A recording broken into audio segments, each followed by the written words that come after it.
તો એક મહત્વના સમાચાર સામે આવી રહ્યા છે। બાબા રામદેવને સુપ્રીમ કોર્ટની લપડાક। ભ્રામક જાહેરાતો મુદ્દે પતંજલિની મુશ્કેલીઓમાં વધારો થયો છે। બાબા રામદેવને હાજર થવા માટે સુપ્રીમ દ્વારા નોટિસ પાઠવવામાં આવી છે। સુપ્રીમની તમામ આદેશોને ઘોડીને પી ગઈ પતંજલિ। અવમાનના બદલ સુપ્રીમ કોર્ટ દ્વારા લાલ આંખ કરવામાં આવી રહી છે। આચાર્ય બાલકૃષ્ણને પણ હાજર થવા માટે નોટિસ પાઠવવામાં આવી। તો આગામી સુનાવણીમાં કોર્ટમાં હાજર થવા માટે આદેશ કરવામાં આવ્યો છે। 3 સપ્તાહમાં જવાબ આપવા માટે કોર્ટ દ્વારા આદેશ કરવામાં આવ્યો છે। સુપ્રીમ કોર્ટ દ્વારા આ અગાઉ પણ આદેશ કરવામાં આવ્યા હતા। તેમ છતાં પતંજલિ જાણે કે સુપ્રીમ કોર્ટના તમામ આદેશોને ઘોડીને પી ગઈ હોય તેમ લાગી રહ્યું છે। ત્યારે બાબા રામદેવને સુપ્રીમ કોર્ટની વધુ એક લપડાક પડી છે। વધુ વિગતો સાથે ન્યૂઝ રૂમથી જોડાઈ ગયા છે અમારા એસોસિએટ એડિટર દીક્ષિત ઠકરાર। દીક્ષિત, બાબા રામદેવને આ અગાઉ પણ સુપ્રીમ કોર્ટ દ્વારા નોટિસ પાઠવવામાં આવી હતી, પરંતુ તમામ જે નોટિસો છે તેને જાણે કે ઘોડીને પી ગયા હોય તેમ લાગતું હતું। ત્યાં વધુ એક નોટિસ પાઠવવામાં આવી છે। શું વધુ વિગતો? બિલકુલ જીંકત, આ જાહેરાતોના બાબા છે રામદેવ, તે બાબા રામદેવની મુશ્કેલી વધારી છે। સુપ્રીમ કોર્ટ હવે આકરા વલણે જોવા મળી રહી છે અને આચાર્ય બાલકૃષ્ણ અને તેની સાથે જ બાબા રામદેવ છે તે બંનેના હવે સુપ્રીમ કોર્ટમાં હાજર થવા માટેની એક ફરમાન છે તે જાહેર કરવામાં આવ્યું છે। કારણ કે આ જાહેરાતોના બાબાએ લોકોને ભ્રામક કર્યા અને ભ્રામક કરવા માટે અગાઉ જ ચેતવણી આપી હતી કે તમે આવી જાહેરાતો બંધ કરી દો, કારણ કે એવી કોઈ પ્રોડક્ટ જ બાબા પાસે નથી કે જેની કોઈ અસર થઈ શકતી હોય। પરંતુ બાબાએ સુપ્રીમ કોર્ટ એટલે કે દેશની સર્વોચ્ચ અદાલત છે તેની ટકોરને પણ માન્ય ન રાખી અને બાબાએ જાહેરાતો ચાલુ રાખી, ત્યારે કડક વલણ છે તે કરવું પડ્યું છે અને આ બંને જે ઢોંગી બાબાઓ છે તેને હાજર થવા માટે ફરમાન કરવામાં આવ્યું છે। મહત્વની વાત છે કે છેલ્લા ઘણા સમયથી આ બાબાઓ છે તે આ વિવાદમાં છે તે આવી રહ્યા છે। વિજય સુપ્રીમ કોર્ટ હવે આકરા વલણે દેખાઈ રહ્યું છે। ઢોંગી બાબા જ કહી શકાય, કારણ કે જાહેરાતોની વાત કરો છો, જે સર્વોચ્ચ અદાલત દેશની છે તે ના પાડી દે છે, છતાં પણ તમે આવી જાહેરાતો ચાલુ રાખો છો અને હવે આ બંને બાબાઓએ કોર્ટ સમક્ષ હાજર થવું પડશે।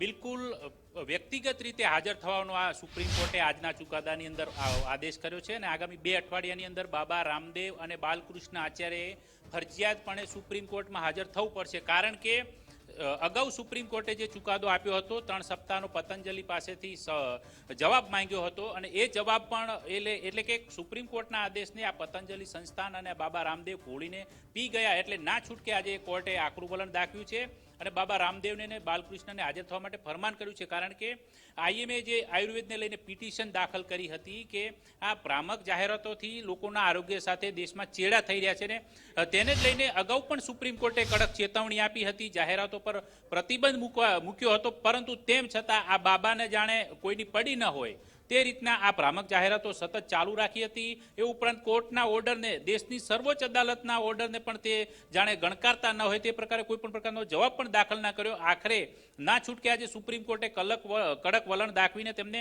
વ્યક્તિગત રીતે આગામી 2 સપ્તાહમાં હાજર થવા માટે કહ્યું છે। એટલે કે બાબાની મુશ્કેલીઓ ચોક્કસપણે વધવાની છે, કારણ કે આ આરોગ્ય સાથેના ચેડા જે કોઈ મુશ્કેલી નહીં, આ બાબાઓ ઢોંગી બાબાઓ સામે કેવી કાર્યવાહી થવી જોઈએ, કારણ કે દેશના લોકોને ગેરમાર્ગે દોરે છે, સુપ્રીમ કોર્ટના જે આદેશ છે તેને અનાદર કરે છે।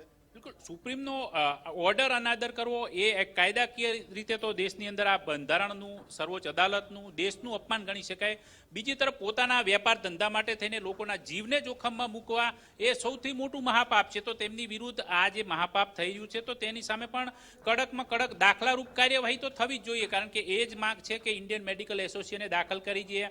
આ પિટિશન હતી તેની અંદર આ બધા જ દાવાઓ અંગેનો જે ઉલ્લેખ છે ને તેમાં સ્પષ્ટપણે કહેલું છે। જોકે જે તે સમયે કેન્દ્ર સરકારે પણ સુપ્રીમ કોર્ટને બાંહેધરી આપી હતી કે અમે આ પ્રકારની ભ્રામક જાહેરાતો છે તેના પર સંપૂર્ણ પ્રતિબંધ મૂકીશું, તેમ છતાં બાબા તો જાણે બધાથી ઉપર હોય તે પ્રકારનું એમનું વર્તન, એક પ્રકારનો ઢોંગ છે। આ ઢોંગી બાબા સામે આ રીતની કાર્યવાહી જો સુપ્રીમ કોર્ટ ઓર્ડરથી કરશે, અવમાનના બદલ જો દોષિત ઠરે છે તો બાબા સામે કડક હાથે પગલાં પણ ચોક્કસથી લેવાશે અને કડક હાથે પગલાં પણ લેવાવા જોઈએ, જેના કારણે લોકોના, દેશના જે આરોગ્ય સાથે જે ચેડા થઈ રહ્યા છે તે પણ બંધ થાય। ભ્રામક જાહેરાતોથી લોકોને છેતરપિંડી કરનારા અન્ય જે પરિબળો છે, અન્ય જે લોકો છે તેમને પણ એક કડક મેસેજ જાય તે પ્રકારનું વલણ દાખવવું પણ અત્યારે જરૂરી બન્યું છે। બિલકુલ આભાર વિજય। તો આ બાબા છે કે જે બાબા સુપ્રીમ કોર્ટના આદેશ આદેશને પણ નથી આદરતા, તેને પણ ઘોડીને પી જાય છે અને હવે કડક વલણ છે તે જોવા મળી રહ્યું છે. કારણ કે આ એ બાબા છે કે જેને ના પાડી હતી કે તમે આવી ભ્રામક જાહેરાતો ન કરો, પરંતુ બાબાએ ભ્રામક જાહેરાતો છે તે ચાલુ રાખી અને